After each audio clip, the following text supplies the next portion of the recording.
I can remember being at the kitchen table, and I was so upset with my children. And they were younger, they weren't teenagers yet, but it was their turn, and all their older brothers and sisters had gone, and so the dishes belonged to two people. It was easy to know whose turn it was. The odd days is this person, the even days is that person.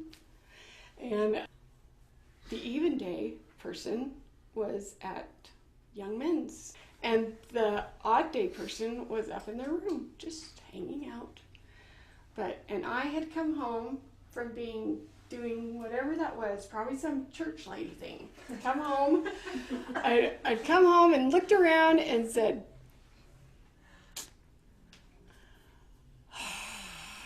there's enough dishes here. The evidence says we have gone an odd day and an even day, and now we're on an odd day again. Like, that's how many dishes are here. And I could just, that's not my job. Like, I have so many jobs. This is not my job, right? So what I'm starting to do is look at this evidence. The adversary only uses evidence that's true to tell us lies. That's the truth. He'll only use things that are true to tell you a lie, because he knows you're not going to buy some weird thing. He knows you're going to buy something that looks true and feels like, yeah. So I'm looking at the dishes and I'm thinking, oh. So I think, well, if I go upstairs and engage with my daughter, who I know is responsible for some of these dishes, she's going to be like, but it's not my turn. She's going to be like, but it's not my turn. It's not my turn. It's not my day. It's not an even or an odd day. It's not my day.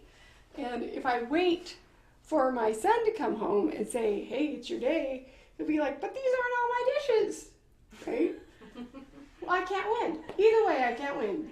These aren't all my dishes. It isn't my day. So I knew it's going to be just this fight. And it's going to make me crazy, because I'm already crazy, because I'm looking at the dishes. And so I sat at the table and I was thinking, you know what? My life is hard. I don't know how to mother this. And I don't know why I feel so alone. And I started thinking about, well, it's because my husband should help me more. He's been here for this long. He's noticed the dishes are like that. He could have said, without me noticing, he could have said, hey, get over here and do these dishes. You know, whatever. He could have done that, and then I could have came home and it would have been clean. He could have noticed that. But he doesn't even notice that. Only I notice that.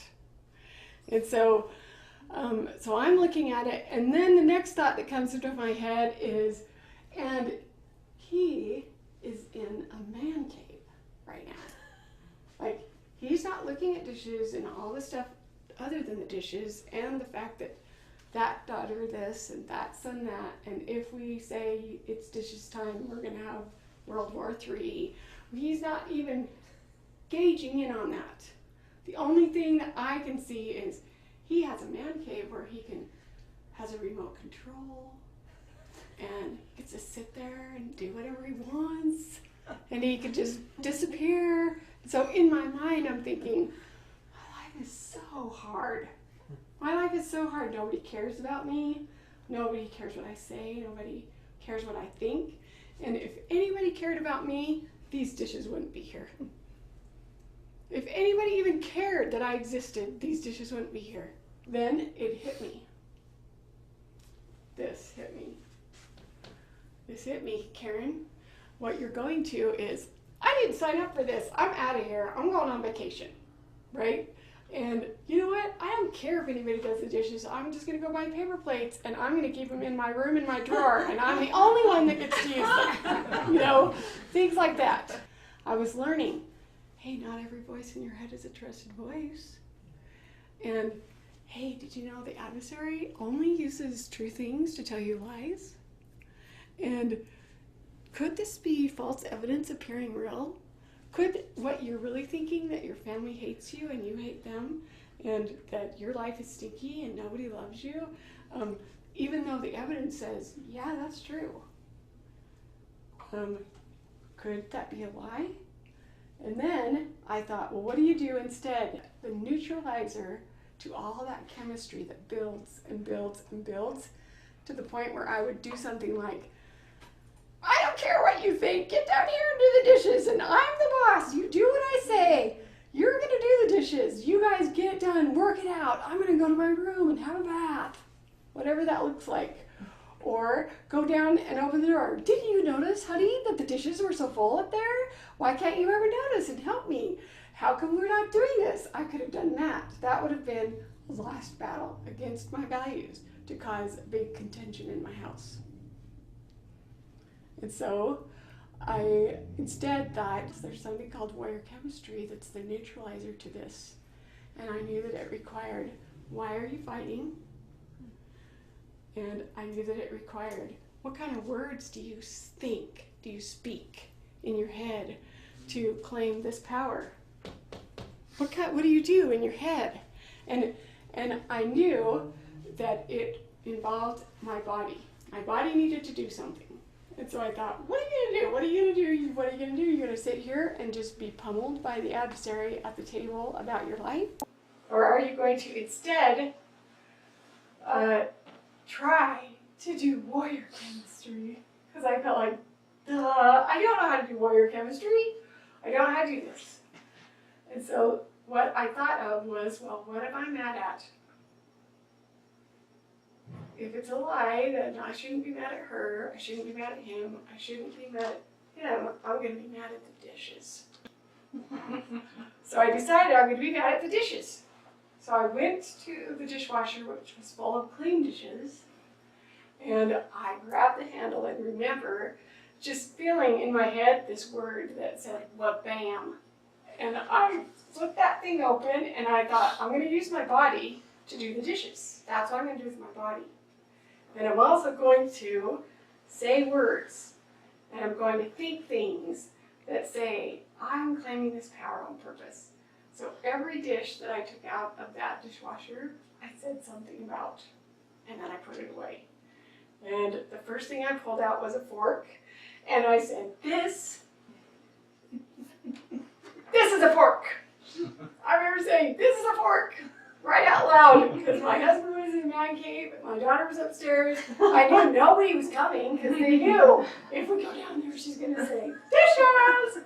So we're not going to come down there. So I knew I could be down here talking to myself, and nobody's coming. This is a fork! And I thought, okay, why? What does that mean? Why am I fighting? And so I thought, if I'm going to claim this power and the love that I feel for these people, I said, if you are going to mess with me about these people that I love because they're not doing dishes, then I can do dishes all day long. That's what I decided. I can do dishes all day long if that's what you want to find out.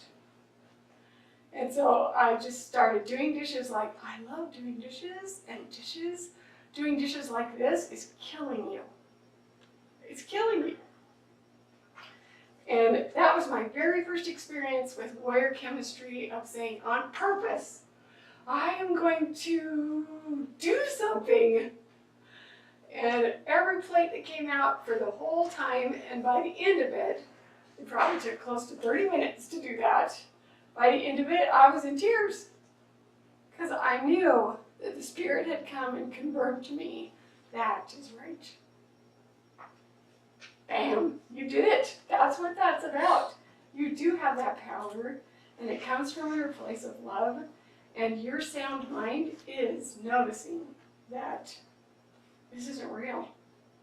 It feels real, and it sounds true, because the evidence looks like it confirms the lie. But what's really true is these are the people you fight for. These are the people you live for. And to even say with your mouth, which is what triggered this whole warrior chemistry thing, for me to say a swear word in my house, we are not allowed to say the word hate at my house. You can never say, I hate you at my house.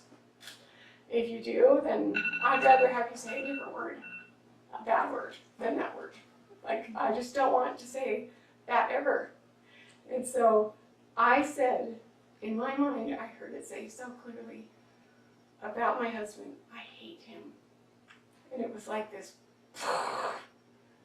what did you just say? You just said the swear word. And that's what really triggered it, that Karen, you know better than this. You know what's happening right now. You're in a mood battle. And you can either keep marinating in the mood battle, which will take you to a more hateful place, to a more deceived place, distracted from anything you care about, until you finally say, I'm going to lose this battle. I'm going to yell at you. I'm going to punish you. I'm going to withdraw my love and affection. I'm going to treat you badly because you treat me badly. I'm going to go to my treat drawer in my bedroom that nobody knows about. I'm going to eat all the treats. I'm going to watch TV, whatever that looks like. So the power that we have is our why we fight. Our love is why we don't give up. What do I love enough that I won't give up? If we know the way I fight well for other people is to fight for me first.